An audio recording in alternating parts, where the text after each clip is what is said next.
Cette vidéo va s'intéresser au tracé graphique du diagramme de l'effort tranchant et du moment fléchissant. Ces diagrammes ne sont que des représentations graphiques des composantes du torseur de cohésion. On va voir des méthodes beaucoup plus simples que celles du déplacement de torseur qui vont permettre de déterminer la forme de ces diagrammes dans des cas de chargement extérieur ponctuel. Le diagramme de l'effort tranchant. On va commencer avec une poutre console. Cette poutre est encastrée sur sa partie droite et à gauche subit un simple effort de flexion. Si on coupe la poutre et qu'on conserve la partie gauche et qu'on cherche la cohésion de cette partie-là, on trouve un effort tranchant égal et directement opposé à l'effort de flexion de la poutre. On peut donc tracer juste en dessous un diagramme de l'effort tranchant. Ce diagramme représente l'effort tranchant tout le long de la poutre. Soit maintenant un cas avec plusieurs efforts extérieurs. Je commence sur la partie gauche, j'ai un effort de 100 N. La cohésion me donne donc un effort tranchant de 100 N, ici pris positivement. Je croise ensuite un effort de 120 N, j'ai donc une cohésion négative de 20 N.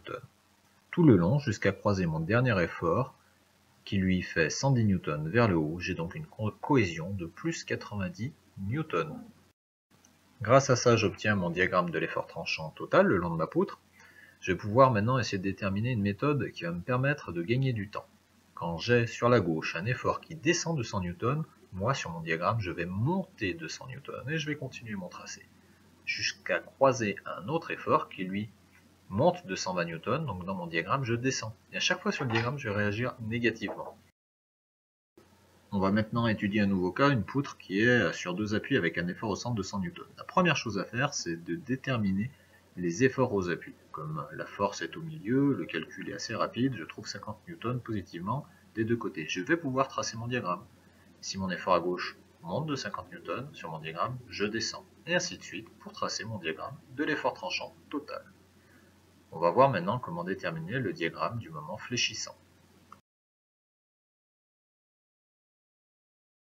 On reprend la poutre console initiale avec son effort extérieur sur la gauche. Si j'isole le tronçon, le moment de flexion va s'opposer à la tendance à rotation de cette poutre-là.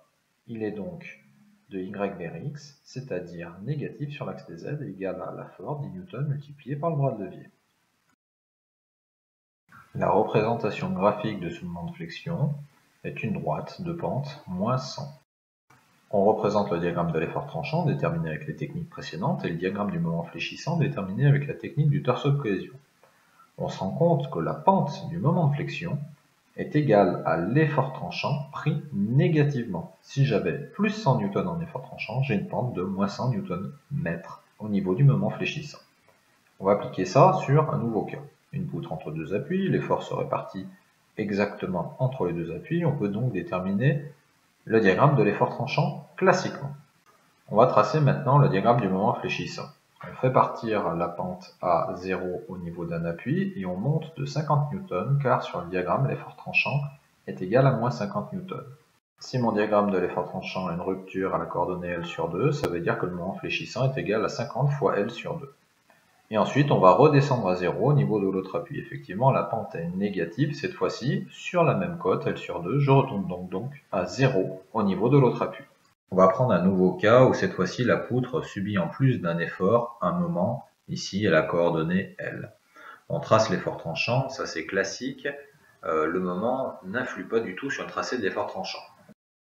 On commence notre tracé sur la partie gauche qui est la partie qui n'est pas encastrée. On le fait partir en fléchissant à 0 et on a une pente qui est égale à moins la valeur d'effort tranchant, c'est-à-dire moins 100 Nm jusqu'à la coordonnée L. J'arrive donc à un moment fléchissant qui est égal à moins 100 fois L. On croise alors le moment extérieur qui est égal à plus 5 Nm, on réagit donc de moins 5 Nm. La valeur c'est donc moins 100 fois L, moins 5 Nm. On continue ensuite sur la partie droite avec toujours notre pente de moins 100 prise sur le diagramme de l'effort tranchant, en n'oubliant pas de retrancher les moins 5 Nm. Si l'encastrement est à la coordonnée H, j'aurai donc comme moment fléchissant moins 100 fois H.